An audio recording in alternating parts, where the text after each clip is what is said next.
विश्वास पर खा जाएगा, आनंद समझो। शैतान तुमको डराएगा, आनंद समझो। होगी परीक्षा, धीरज बढ़ेगा, तपने के पश्चात सोना बनेगा। होगी परीक्षा, धीरज बढ़ेगा, तपने के पश्चात सोना बनेगा, आनंद समझो। आनंद समझो। विश्वास परखा जाएगा।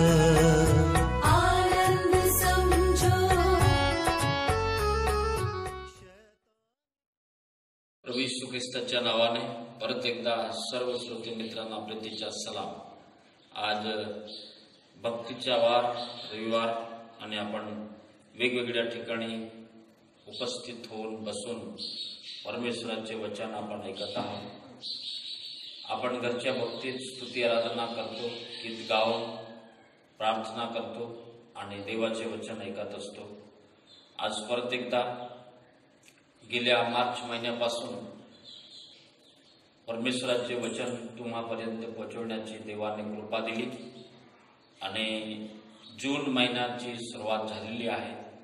आपण दुसऱ्या आठवड्यात प्रवेश केलेला आहे। या दुसऱ्या आठवड्यात आपण एका पत्रावर विचार करणार आहोत। नव्या करारातील याकोबाचे पत्र हे अतिशय महत्वाचे पत्र आहे। नव्या करारातील प्रत्येक पत्र आणि पुस्तक हे महत्वाचे आहे, परंतु ख्रिस्ती जीवनासाठी प्रारंभिक मंडळीमध्ये काही चुकीच्या चालीरीती आणि त्या चुकीच्या चालीरीती सुधारण्यासाठी इसवी सन 45 मध्ये जवळपास हे पत्र याकोबाने लिहिलं। या पत्राद्वारे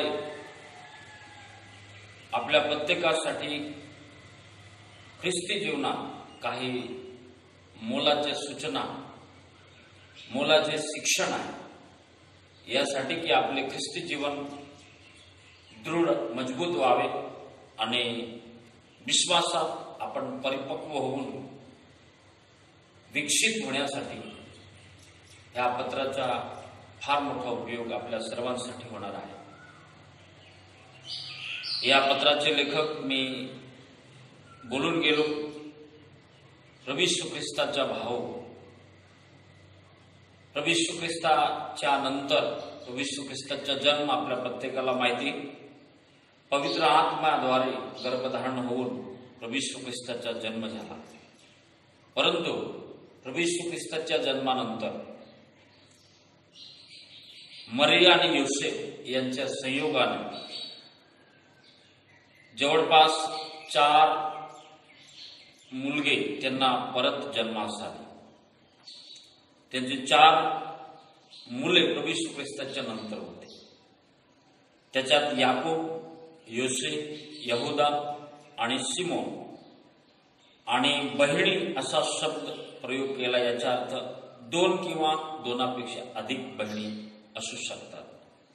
असा हा एक मोठा कुटुंब होता आणि द्वितीय क्रमांकाच्या म्हणजे प्रभू येशू ख्रिस्ताच्या नंतर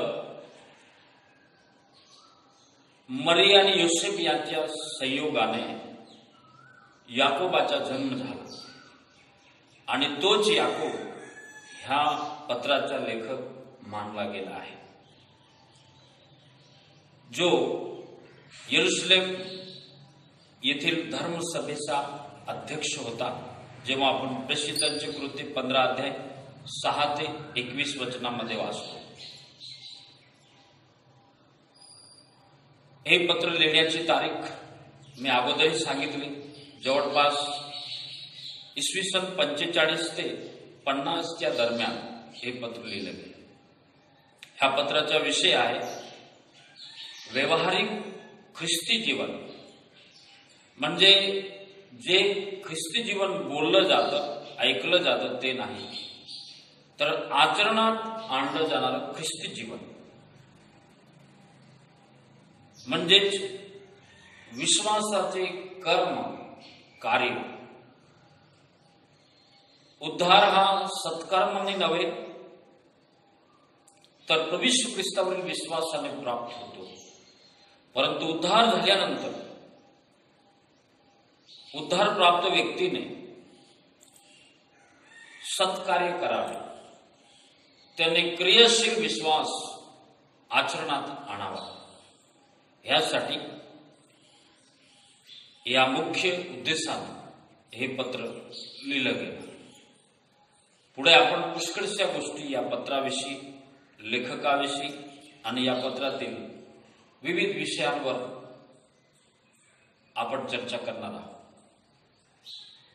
आता जी रूपरेखा तयार केली, रूपरेषा, त्या रूपरेषेप्रमाणे आपण या पत्राचा आरंभ करूया.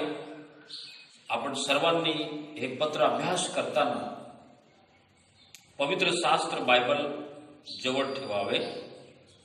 एक वही आणि पेन आपल्याकडे असावी आणि तरच आपल्याला व्यवस्थित या पत्राचा अभ्यास करता येईल. आज पहिला दिवस असल्यामुळे या पत्राचा आरंभ आपण करत आहोत आणि माझी नेहमी विनंती आपल्याला राहील की जेव्हा जेव्हा आम्ही प्रभूचे वचन घेऊन तुमच्या पुढे कोणत्या ना कोणत्या माध्यमाने येतो त्यावेळेस आमच्यासाठी प्रार्थना करावी. आज परत एकदा या पत्राचा आरंभ करताना आपल्या पद्धतीप्रमाणे मी याकोबाचे पत्र पहिला अध्याय 1 ते 8 वचन वाचतो, कारण आज आपण 1 ते 8 वचनावर अध्ययन करणार आहोत. वाचून प्रार्थना करतो आणि प्रार्थना करून मग आपण आजच्या या मननाचे म्हणजे याकोबाच्या पत्राचे मननाचे पहिल्या अध्यायातील 2 मुद्द्यावर चर्चा करणार आहोत. मी पवित्र शास्त्रातील तो शास्त्र भाग वाचतो आणि आपण प्रार्थनेकडे जाऊ. याकोबाचे पत्र निरनिराळ्या विषयांवर व्यवहार्य उपदेश. पहिलं वचन. 12 वंशातील पांगलेल्या लोकांस देवाचा व प्रभू येशू ख्रिस्ताचा दास याकोब ह्याचा सलाम. माझ्या बंधूंनो, नाना प्रकारच्या परीक्षांना तुम्हाला तोंड द्यावे लागते तेव्हा तुम्ही आनंदच माना. तुम्हास ठाऊक आहे की तुमच्या विश्वासाची पारख उतरल्याने धीर उत्पन्न होतो आणि धीराला आपले कार्य पूर्ण करू द्या, ह्यासाठी की तुम्ही कशातही उणे न होता तुम्हाला अखंड परिपूर्णता प्राप्त व्हावी. हे परत एकदा वाचतो. तुम्ही कशातही उणे न होता तुम्हाला अखंड परिपूर्णता प्राप्त व्हावी. जर तुम्हापैकी कोणी ज्ञानाने उणा असेल तर त्याने ते देवाजवळ मागावे, म्हणजे ते त्याला मिळेल, कारण तो कोणास दोष न लावता सर्वांस उदारपणे देणग्या देतो. पण त्याने काही संशय न धरता विश्वासाने मागावे, कारण संशय धरणारा वाऱ्याने लुटलेल्या व उचंबळलेल्या समुद्राच्या लाटेसारखा आहे. असा माणूस द्विबुद्धीचा असून आपल्या सर्व कार्यात चंचल असतो. आपणाला प्रभूपासून काही मिळेल असे त्याने समजू नये. आपले डोळे बंद करू, प्रार्थना करू. पवित्र पित्या, आजच्या सकाळी पुन्हा एकदा आम्ही तुझ्या प्रियपुत्र प्रभू येशू ख्रिस्ताच्या नावाने तुझ्या पवित्र पायापाशी आहोत. परमेश्वरा, याकोबाचे पत्र पहिला अध्याय 1 ते 8 वचनं वाचलेली आहे. विशेष करून आज या याकोबाच्या पत्राच्या अध्ययनाच्या पहिल्या दिवसापासून प्रभू माझे नियंत्रण घे. मला तुझ्या आत्म्याच्या प्रवाहामध्ये चालव. एक वचन व्यवस्थित बोलण्यासाठी शक्ती, बुद्धी, ज्ञान दे आणि हे वचन शिकून मी आणि माझे श्रोतेगण आम्ही सर्वांनी तुझ्या सत्य वचनावर विश्वास ठेवून ते स्वीकार करून त्याप्रमाणे आम्ही आचरण करावं, यासाठी या पहिल्या भागापासून तर शेवटल्या भागापर्यंत पहिल्या अध्यायाच्या पहिल्या वचनापासून तर 5व्या अध्यायाच्या शेवटच्या वचनापर्यंत प्रभू तुझ्या ज्ञान बुद्धीच्या आत्म्याद्वारे आम्हास हे वचन शिकण्याची कृपा करो. हे शिकून त्याप्रमाणे आचरण करून आध्यात्मिक जीवनात विकसित होऊन तुझ्याच गौरव करावा असली कृपा आम्हास दे. येशूच्या पवित्र नावाने मागतो पित्या, आमेन आमेन. बरं, आज आपण एका छोट्याशा पत्राचा आरंभ केलेला आहे. पहिल्या वचनात पहिला मुद्दा आहे आणि नेहमीप्रमाणे नव्या करारामध्ये पुष्कळ छोटी छोटी पत्रे आहेत आणि त्यावेळेच्या लिखाणाच्या पद्धतीने पहिला जो भाग आहे तो नमस्काराचा भाग आहे किंवा सलाम सांगण्याची पद्धत. पत्राचा आरंभ करताना ते कोणाला लिहित आहे, कोण लिहित आहे आणि ज्याला ते लिहिलं, जो लिहिणारा आहे तो अभिवादन करतो, सलाम सांगतो, नमस्काराने ते सुरू करतो आणि तसंच हे पत्र सुरुवात करण्यात आलेलं आहे. म्हणजे पहिला मुद्दा, ज्याला लिहिलं त्याला त्याने सलाम पाठवून. आता सलाम ह्या शब्दाचा अर्थ, जेवढे आपण बायबलचे वाचक आहोत, बायबल अभ्यासणारे आहोत, बायबलचा अभ्यास आपण जीवनात आचरणात आणतो, त्या सर्व लोकांना माहिती, सलाम म्हणजे प्रभूची शांती तुम्हाबरोबर असो. देवाने दिलेली शांती आपण समोरच्या ज्या व्यक्तीला सलाम करतो त्या व्यक्तीला देवाची शांती त्यांना लाभो, असं त्याचा अर्थ होतो. आपण जेव्हा सलाम म्हणतो एका विश्वासाने, हा विश्वास कोणता?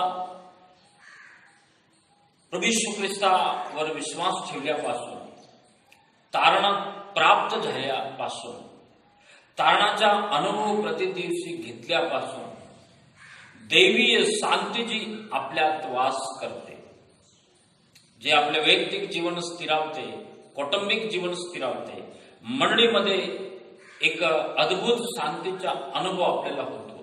ती शांती, प्रभूने दिलेली शांती दुसऱ्यालाही लाभो, असं आशीर्वचन, आशीर्वादाचे बोल आपण ख्रिस्ती व्यक्ती एकमेकांना भेटतो त्यावेळेस अशा प्रकारच्या शब्दांचा उच्चार करतो. याचा अर्थ असा होतो की मीही शांतीत आहे आणि हीच शांती तुम्हालाही लाभो.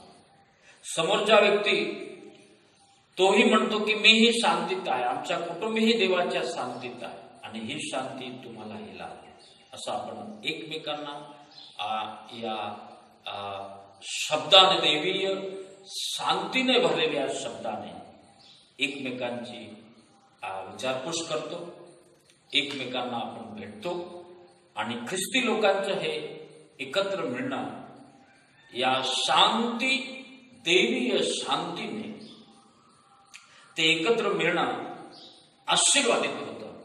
म्हणून जेव्हा आपण एक दुसऱ्याला सलाम करतो त्यावेळेस विश्वासाने तो सलाम करावा की प्रभू, माझ्यात असलेली जी दैवीय शांती तू मला दिली, ती माझ्या बंधू भगिनी ज्या माझ्या समोर आहेत, ज्यांच्याशी मी संगती करणार आहे, ज्यांच्या बरोबर मी भक्ती करणार आहे आणि ज्यांच्या जवळ मी राहणार आहे, त्यांच्यामध्ये शांती असो, असं आपण विश्वासाने आणि एक दुसऱ्याचा हेतू त्याच्यात बघून आपण हे सलाम शब्द वापरत असतो. आता याकोब हा सलाम कोणाला पाठवत आहे? त्या पत्रात लिहितो 12 वंशातील पांगलेल्या लोकांस. 12 वंश म्हणजे याकोबाचे 12 पुत्र, 12 वंश. आता हा 12 वंश शब्द इस्रायल लोकांसाठी पण उच्चारला जातो आणि 12 वंशातील लोक जे यहुदी आहे, परंतु ख्रिस्तावर विश्वास ठेवला. ते यहुदी मतानुसार राहिले नाही, तर त्यांनी नव्या कराराप्रमाणे प्रभू येशू ख्रिस्तावर विश्वास ठेवला. आणि आता ते वेगवेगळ्या ठिकाणी विखरले गेले आहे, पांगले गेले आहे. कोणी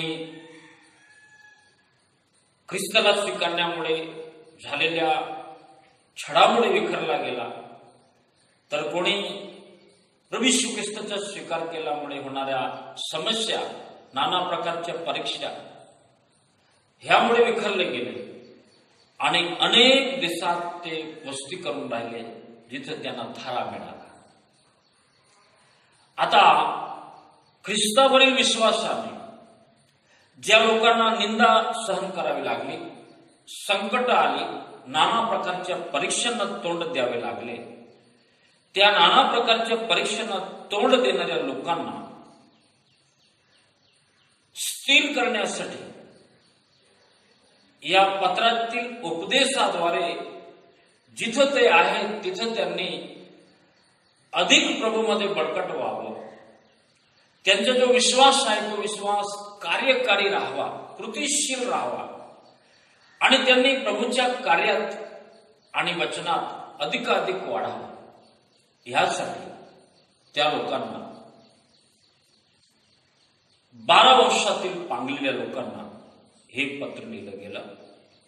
आणि याकोब स्वतःची ओळख देताना म्हणतात, देवाचा व प्रभू येशू ख्रिस्ताचा दास याकोब ह्याचा सलाम, असं त्यांनी लिहिलं.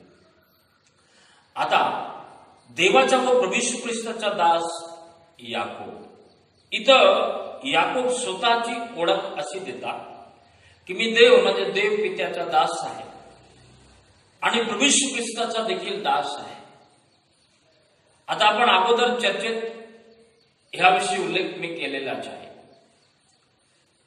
की मरिया आणि योसेफ यांच्याद्वारे संयोगाने जन्मास आलेली जी मुलं होती त्यांच्यापैकी मोठा मुलगा म्हणजे प्रभू येशू ख्रिस्त नंतर, आणि मरिया आणि योसेफ यांच्या संयोगाने मोठा मुलगा म्हणजे याकोब. आता याकोबाला माहिती आहे की तो माझ्याच म्हणजे आमच्याच घरात राहिला. 30 वर्षापर्यंत प्रभू येशू ख्रिस्त यांचा मुख्य होताच, घरातील प्रमुख होताच. 30 वर्षापर्यंत प्रभू येशू ख्रिस्ताचे जीवन यांनी बघितलं. त्याचे चरित्राचा अभ्यास चांगला त्यांना होता, जे त्याच घरात जन्माला आले, वाढले आणि प्रभू येशू ख्रिस्ताला ज्यांनी पाहिलं. परंतु इथं जेव्हा हे पत्र याकोब लिहितात त्यावेळेस प्रभू येशू ख्रिस्ताचा दास असा शब्द वापरत आहे. असं नाही म्हटलं की मी त्याचा भाऊ आहे, पण याकोब म्हणतात मी त्याचा दास आहे. आता जोपर्यंत प्रभू येशू ख्रिस्त त्यांच्या घरात राहिले तोपर्यंत प्रभू येशू ख्रिस्त हा देवपुत्र आहे असा विश्वास कोणत्याही भावा बहिणीने केलेला नाही. ज्यावेळेस आपण योहानाचे सुवर्तमान वाचतो 7वा अध्याय 1 ते 5 वचनांचा अभ्यास करतो, त्यावेळेस आपल्याला असं समजून येतं की ह्या लोकांनी तोपर्यंत विश्वास केला नव्हता जोपर्यंत प्रभू येशू ख्रिस्त छोटे मोठे चमत्काराचे कार्य करीत होते. घरात इतका वेळ वावरले, राहिले, त्यांचा स्वभाव पाहिला तरी सुद्धा देवपुत्र म्हणून स्वीकारला नाही. बाप्तिस्मा झाला प्रभू येशू ख्रिस्ताचा, पवित्र आत्म्याने परत एकदा भरपुरीत झाले. देवाने आकाशवाणी झाली, प्रभूने आकाशातील वाणीद्वारे सर्वांना कळवलं की हा माझा प्रिय पुत्र आहे.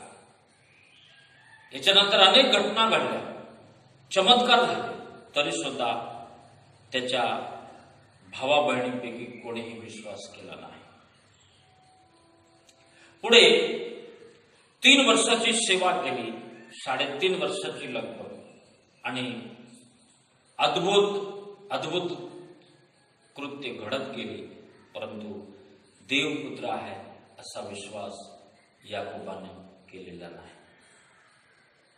शेवटी ज्यावेळेस प्रभू येशू ख्रिस्ताला धरून दिलं, मरणदंड जाहीर झाला, कल्वरीच्या टेकडीवर घेऊन गेले, मृत्यूदंड दिला, प्रभू येशू ख्रिस्ताच्या देहाचे दफन झाले. येथपर्यंत याकोबाचा विश्वास नव्हता की येशू ख्रिस्त हा देवपुत्र आहे. परंतु पुनरुत्थानानंतर प्रभू येशू ख्रिस्ताला ज्यावेळेस पुनरुत्थानानंतर स्वतःच्या डोळ्यांनी त्यांनी बघितलं की ज्याला कल्वरीच्या टेकडीवर वधस्तंभावर पुष्कळ लोकांच्या दृष्टीपुढे मारून टाकलं, दफन झालं आणि पुनरुत्थित होऊन प्रभू येशू ख्रिस्त जेव्हा त्यांना भेटतात त्यावेळेस त्यांनी देवपुत्र म्हणून प्रभू येशू ख्रिस्ताचा स्वीकार केला. हा तो याकोब आहे की ज्याने प्रभू येशू ख्रिस्ताला जिवंत आपल्या घरात पाहिला, ज्याने प्रभू येशू ख्रिस्ताला मेलेल्या स्थितीत कदाचित त्या कल्वरीच्या टेकडीपाशी त्या दिवशी यरुशलेमेत कुठेतरी याकोब होता असावा. सुवर्तमानामध्ये कुठेही लिहिलेलं नाही की तो तिथं उभा आहे, परंतु ह्या सर्व दृश्य, या सर्व गोष्टी, हे दृश्य त्याला माहिती होतं की त्याला मारलं गेलं. आणि 3च दिवसामध्ये प्रभू येशू ख्रिस्ताला 3ऱ्या दिवसापासून पुनरुत्थित झाल्यानंतर आता प्रभू येशू ख्रिस्ताची आणि याकोबाची भेट कधी झाली आपल्याला स्पष्ट सांगता येत नाही, पण कुठले ना कुठे या 40 दिवसाच्या अंतर्गत 11 भेटी जवळपास झाल्या. 11 वेळेस दर्शन दिलं. पुनरुत्थानानंतर त्या दर्शनामध्ये तो कुठेतरी सहभागी होता याकोब, आणि तेव्हापासून त्याने प्रभू म्हणून स्वीकार केला. आणि म्हणून तो म्हणतो, जेव्हा पत्रात आपली ओळख देताना मी प्रभू म्हणजे मालिक, स्वामी, जो आपला प्रत्येकाचा स्वामी आहे, त्यांनी प्रभू म्हणून शब्दोच्चार, प्रभू येशू ख्रिस्ताचा मी दास आहे. जो स्वामी आहे, येशू म्हणजे तारणार आहे, आणि तो देवाचा अभिषिक्त आहे, आणि मी त्याचा दास आहे, मी त्याचा गुलाम आहे. मी आता त्याच्या स्व इच्छेने मी स्वतःला समर्पित केलेलं आहे. मी आता त्याचा भाऊ नाही, तर मी त्याचा दास याकोब आहे. येशू ख्रिस्ताला मी आपले जीवन देऊन टाकले. रोमकरास पत्र 10 अध्याय 9-10 प्रमाणे त्यांनी प्रभू येशू ख्रिस्ताचा स्वीकार केला. आणि याकोबाने तारणाचा अनुभव प्राप्त केला. आणि मग याकोब त्या 12 वर्षातील पांगलेल्या लोकांना प्रीतीचा सलाम पाठवत हे पत्र त्या लोकांसाठी एक सूचना रूपाने लिहिलं गेलं. स्वतःची ओळख त्यांनी प्रभू येशू ख्रिस्ताच्या दास म्हणून दिलं. आता आपण पहिल्या अध्यायातील 2ऱ्या वचनापासून तर 4थ्या वचनापर्यंत पहिला मंत्र रूपरेषा व्यवस्थित आपण लक्षात घेऊ. पहिला अध्याय 2 ते 4 वचनामध्ये आपल्या अध्ययनाचा पहिला मंत्र, परीक्षेचा किंवा नाना प्रकारच्या परीक्षांचा उद्देश काय, परीक्षांचा उद्देश काय, असा पहिला मुद्दा आपण शिकणार आहोत. आणि आपण वचन वाचताना ऐकलं की याकोब त्यांना सांगत आहे, माझ्या बंधूंनो, तुम्ही माझे भाऊ आहात, बंधू आहात. जेव्हा तुम्ही नाना प्रकारच्या परीक्षांना तोंड देतात, त्यावेळेस तुम्ही आनंद माना, तुम्ही आनंद माना.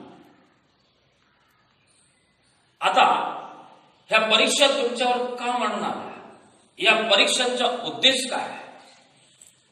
तुम्ही ह्या परीक्षांना तोंड देत आहात, संकटात आहात, निंदा तुमची होत आहे, तुम्ही ठिकठिकाणी पांगलेले आहात, विखरलेल्या स्थितीत तुम्ही राहत आहात, स्वतःचा देश सोडून तुम्ही गेलेला आहात, ख्रिस्तावरील विश्वासाने तुमची छळवणूक होत आहे.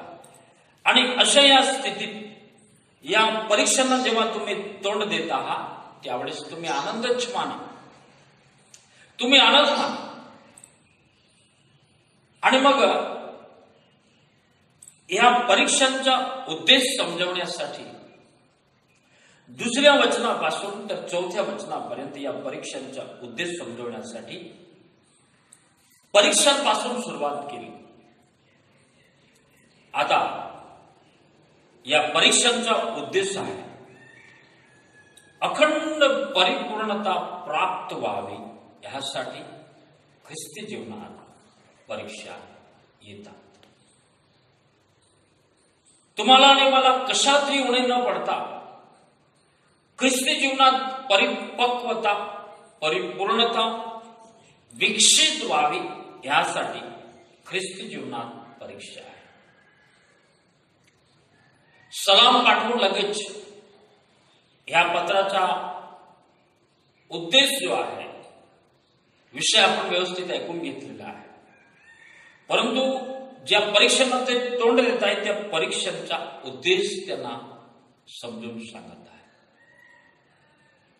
कदाचित या परीक्षामुळे त्यांनी खचू नये, ख्रिस्तामुळे होणाऱ्या दुःखाने त्यांनी ख्रिस्ताच्या विश्वासापासून दूर जाऊ नये. त्यांनी स्वतःला सावरावं, स्थिर करावं आणि अखंड परिपूर्णता प्राप्त करून त्यांनी प्रभू बरोबर जीवन जगावं, यासाठी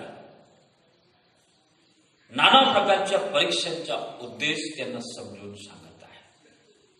आज जर मंडळीच्या इतिहासापासून म्हणजे ख्रिस्ती महामंडळाच्या इतिहासामध्ये जर तुम्ही झाकून पाहिलं तर प्रेषितांच्या मंडळीपासून, प्रेषितांच्या काळात तयार झालेल्या मंडळीपासून आजपर्यंत लाखो लोक ख्रिस्तासाठी मारले गेले, निंदित झाले, छळणूक झाली, संकट आली, अकस्मात झाली, तरवारीने मारलं, घरातून हाकललं, रानावनात भटकले, पुष्कळ त्रास सहन केला.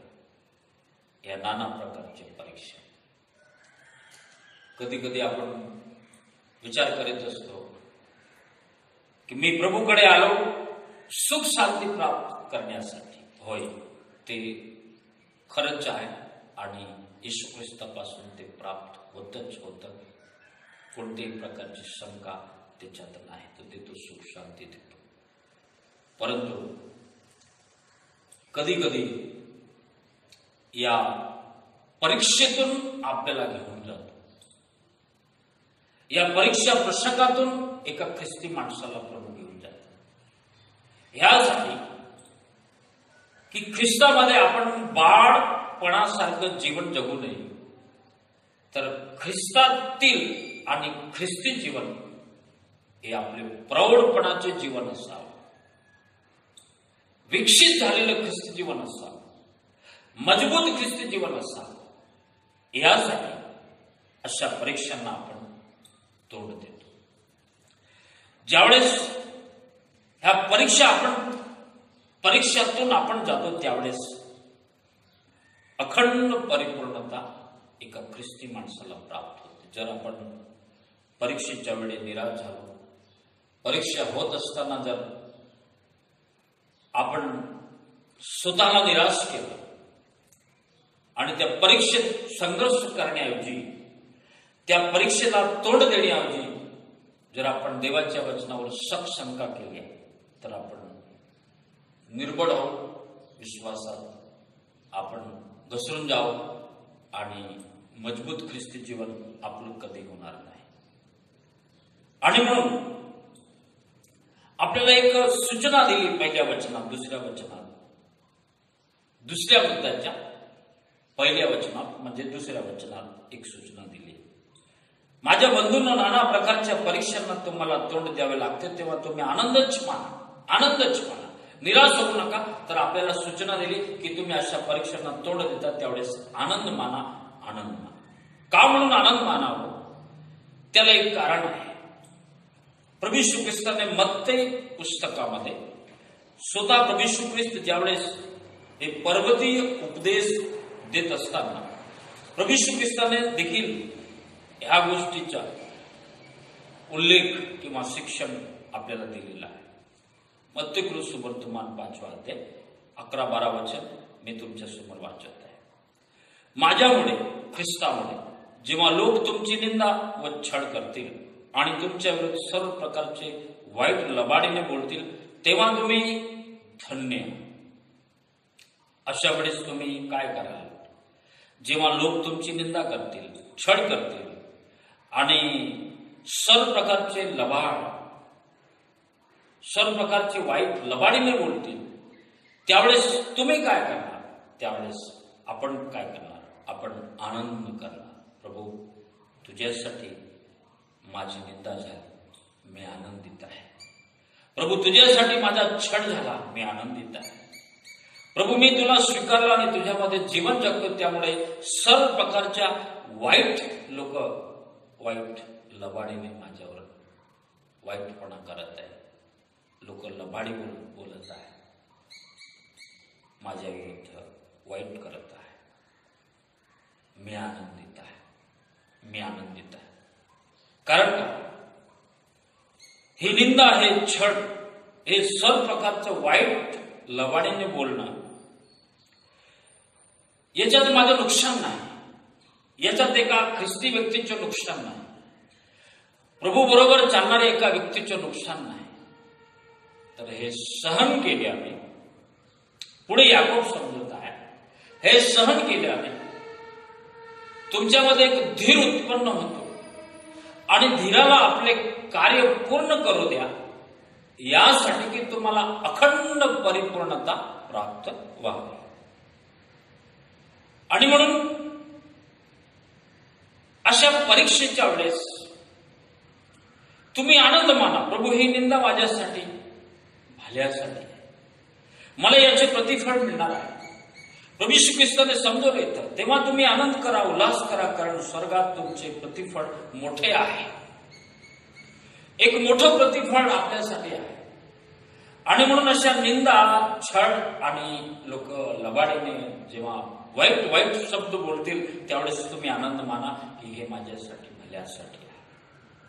आणि जेव्हा तुम्ही अशा संकटकालीन परिस्थितीत तुम्ही आनंद मानाल, त्यावेळेस तुमच्या त्या अशा आनंद मानण्याच्या स्थितीतून, आनंद मानण्याच्या तुमच्या मनोवृत्तीतून धीर तुम्हाला उत्पन्न होईल.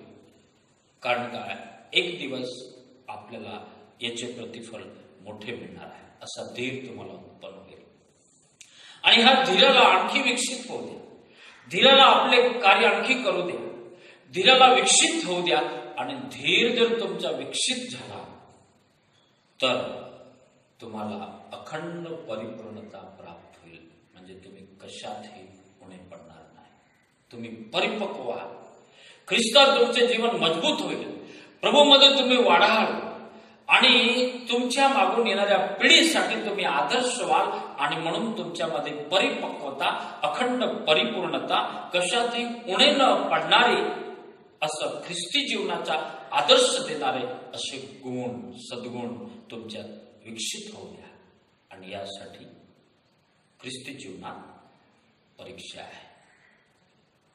ख्रिस्ती जीवनात परीक्षेचा उद्देश आहे की आपल्याला अखंड परिपूर्णता प्राप्त व्हावी.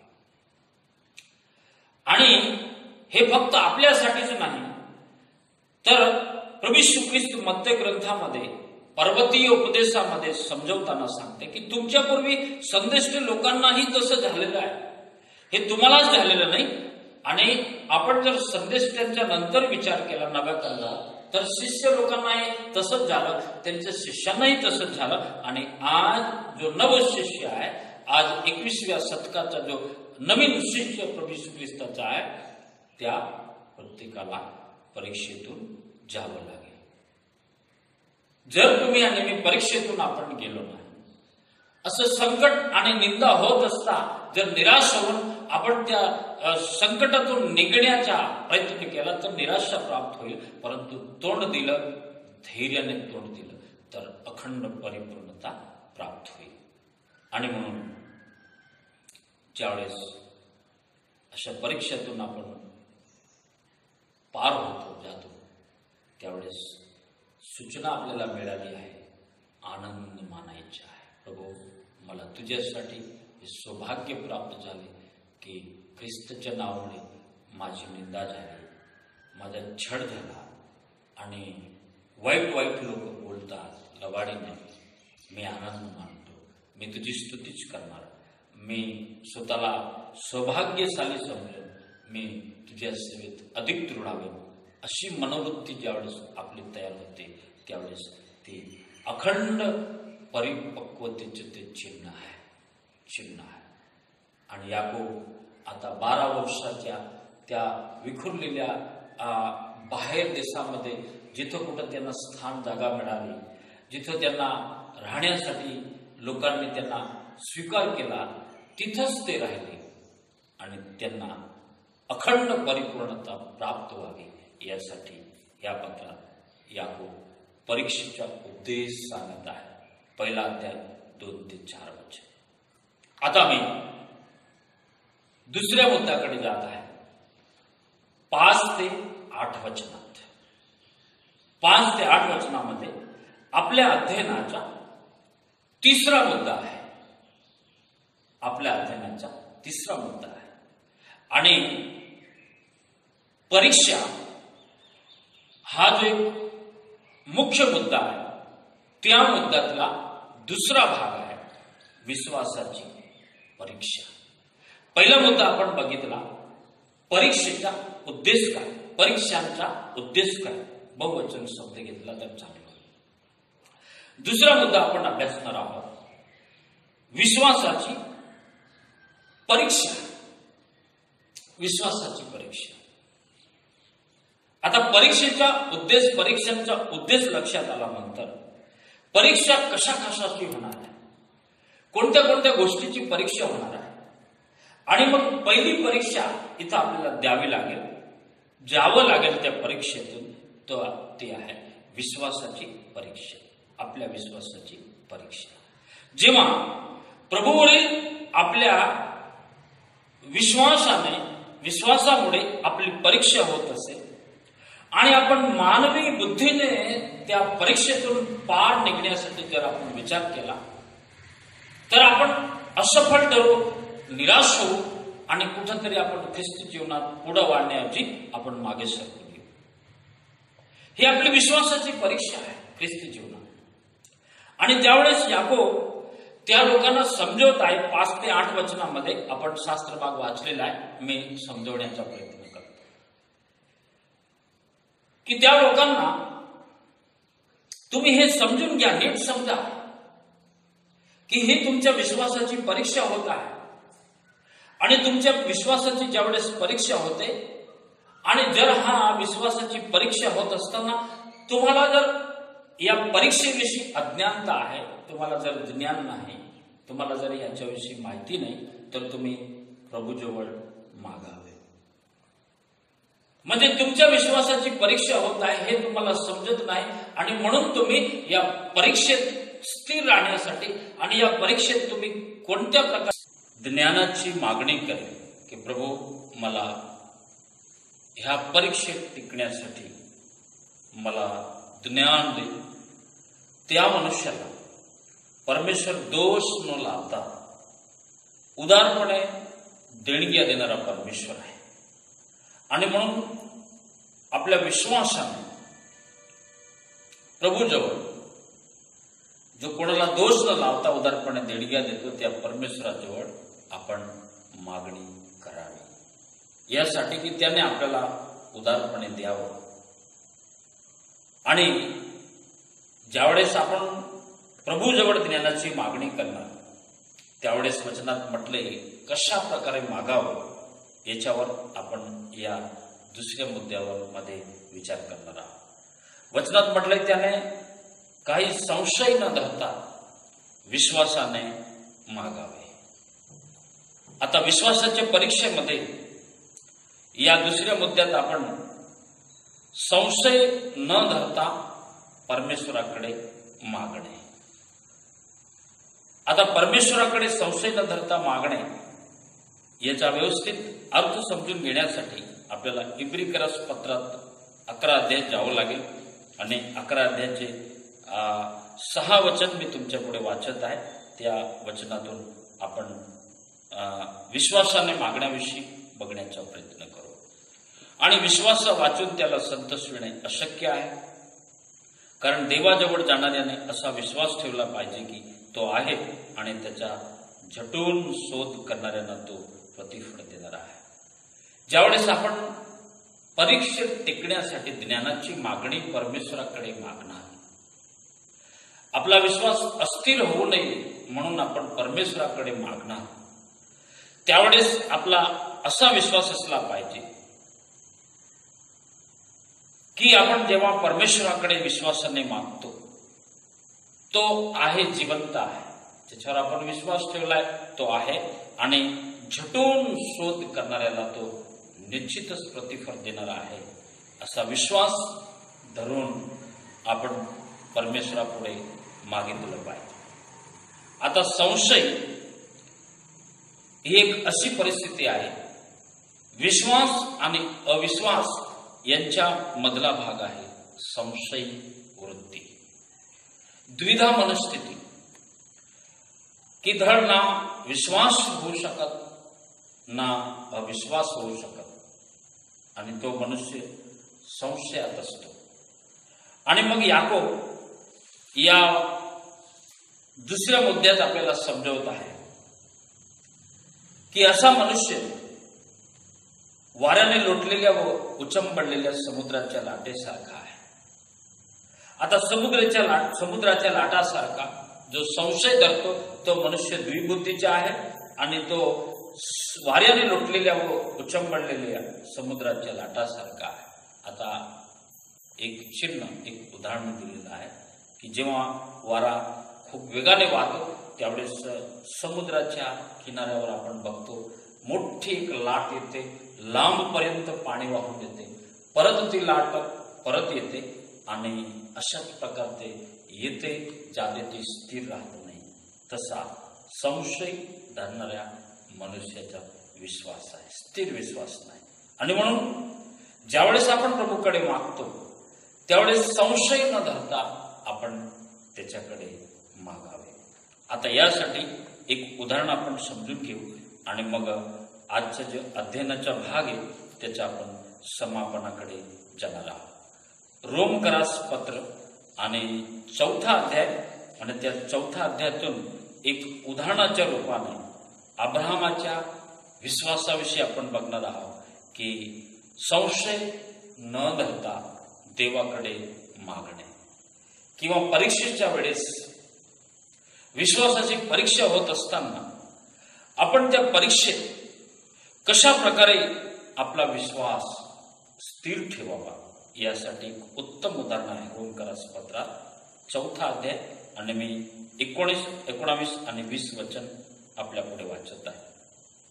तथापि विश्वासाने दुर्बळ न होता आपले निर्जीव झालेले शरीर तो सुमारे 100 वर्षाचा होता व सारा हिच्या गर्भाशयाचे निर्जीवपण ही त्याने लक्षात घेतली, परंतु देवाच्या अभिवचनाकडे पाहून तो अविश्वासामुळे डळमळला नाही, तर विश्वासाने सबळ होऊन त्याने देवाचे गौरव केले. आपल्या सर्वांना माहिती, जेवढे बायबल वाचतात, बायबल ऐकतात, त्या सर्वांना लगभग माहिती आहे.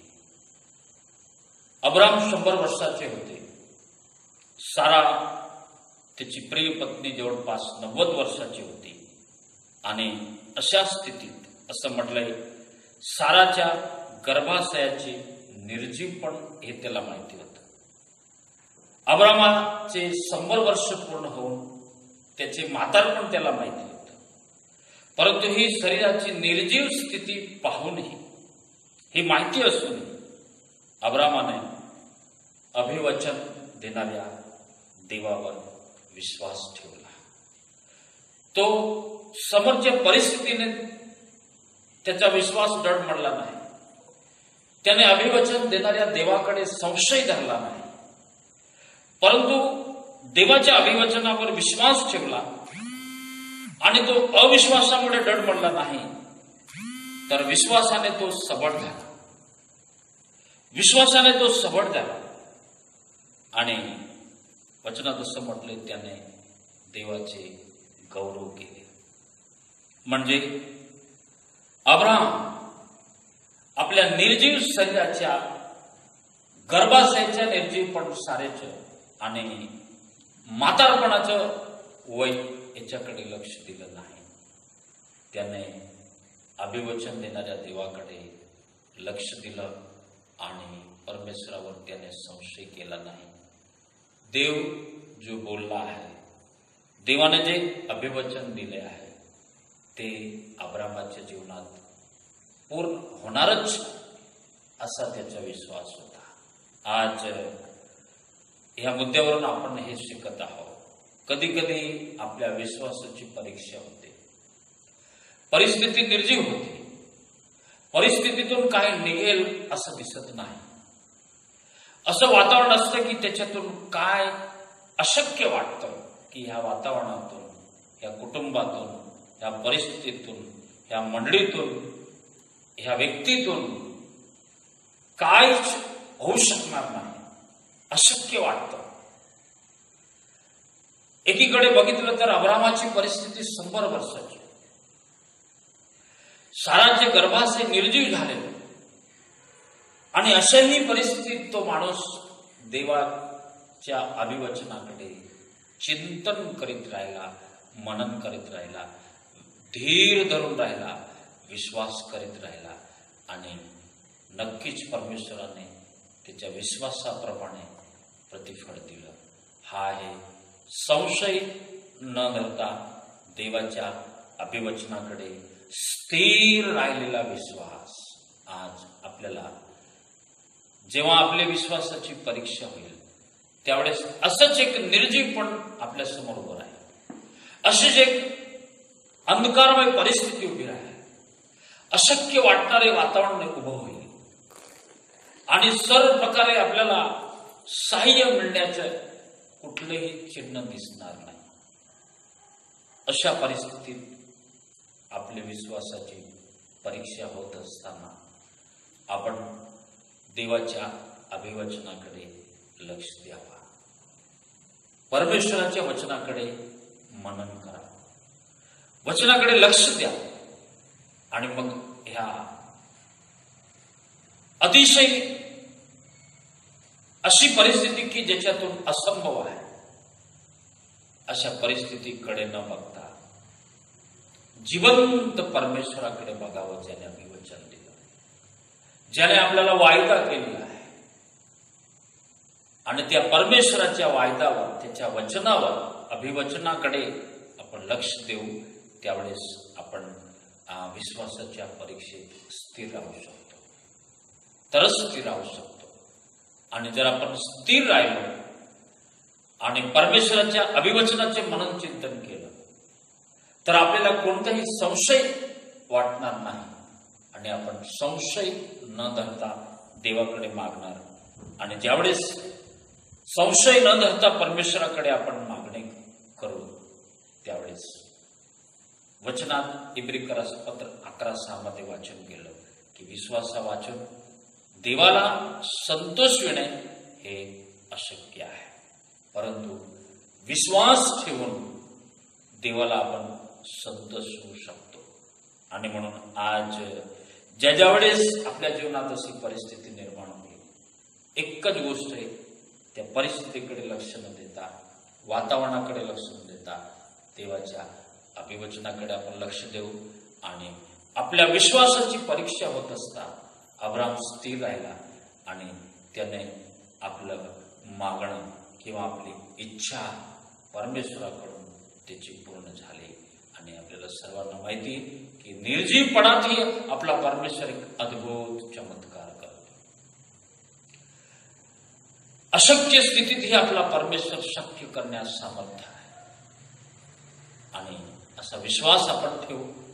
आणि असा विश्वास ठेवण्यासाठीच या पत्रामध्ये याकोब त्या 12 वर्षाच्या पांगलेल्या लोकांना ज्यावेळेस हे पत्र लिहित आहे की तुम्ही संकटाच्या स्थितीत छळ आणि निंदा तुमची होत आहे, अशा स्थितीत तुमच्या विश्वासाची परीक्षा होत असताना तुम्ही वाऱ्याने लोटलेल्या व उचंबळलेल्या समुद्राच्या लाटेसारखा तुमचा विश्वास असू देऊ नका. येणारा आणि जाणारा अस्थिर विश्वास तुम्ही करू नका. तुम्ही द्विबुद्धीचे होऊ नका. तुम्ही द्विबुद्धीचे होऊन अविश्वासात राहू नका. तर संशय न धरता परमेश्वराकडे मागा, म्हणजेच प्रभूपासून तुम्हाला निश्चितच मिळेल आणि तुमची मनोकामना निश्चितच पूर्ण होईल. परमेश्वर या वचनाने आपल्या सर्वांस आशीर्वादित करो. हे आपण आपले डोळे झाकू आणि प्रार्थना करू. पवित्र पित्या, यावेळेस आम्ही तुझी मनापासून स्तुती करतो. प्रभूजी, आज जून महिन्याच्या दुसऱ्या आठवड्यापर्यंत तुझी निरंतरची कृपा आमच्यावर दिली. परमेश्वरा, येतपर्यंत तू या महामारीच्या भयानक अशा परिस्थितीत आम्हा प्रत्येकाला सुखी निरोगी ठेवलेला आहे. आम्ही आमच्यावर तुझी असलेली निरंतर कृपेची आठवण करतो आणि उपकार स्तुती करतो आणि प्रार्थना करतो. प्रभू, देशाची परिस्थिती दिवसेंदिवस भयंकर होत चाललेली अशा परिस्थितीत तुझी कृपेची मागणी, तुझ्या दयेची मागणी आम्ही करता.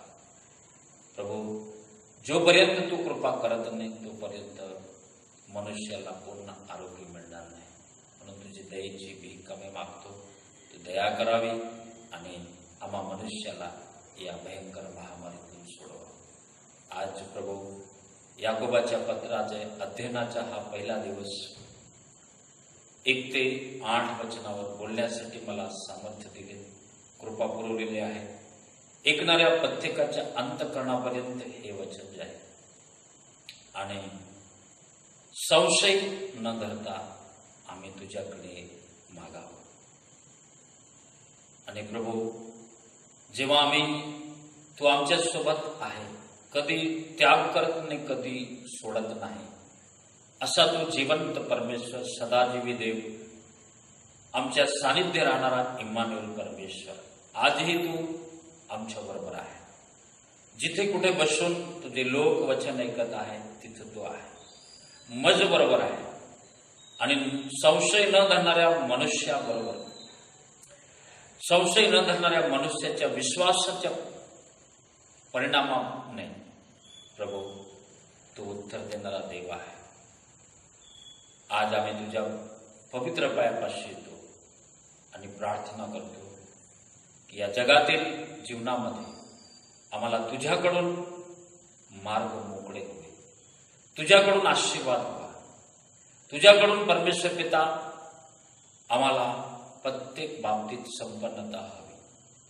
जे तुझ्यापाशी आहे ते आम्हाला तू निश्चितच देणार आहे. प्रभू, आज तुझी लेकरं आम्ही मिळून संशय न धरता तू आमचा जिवंत परमेश्वर आहे, तुझ्या अभिवचनाकडे आम्ही चिंतन मनन करतो आणि प्रार्थना करतो. ज्याच्या त्याच्या इच्छेप्रमाणे, ज्याच्या त्याच्या गरजेप्रमाणे प्रत्येकाशी तू व्यवहार कर आणि या दिवसामध्ये प्रत्येकाला सुखी निरोगी ठेव, प्रत्येकाला विश्वासात स्थिर ठेव आणि स्थिर विश्वासात राहून परमेश्वरा तुझ्या पुढे जीवन जगण्यासाठी तू आमचे सहाय्य कर. मान सन्मान आदर आम्ही तुला देतो. येशूच्या पवित्र नावाने मागतो की त्या आमेन.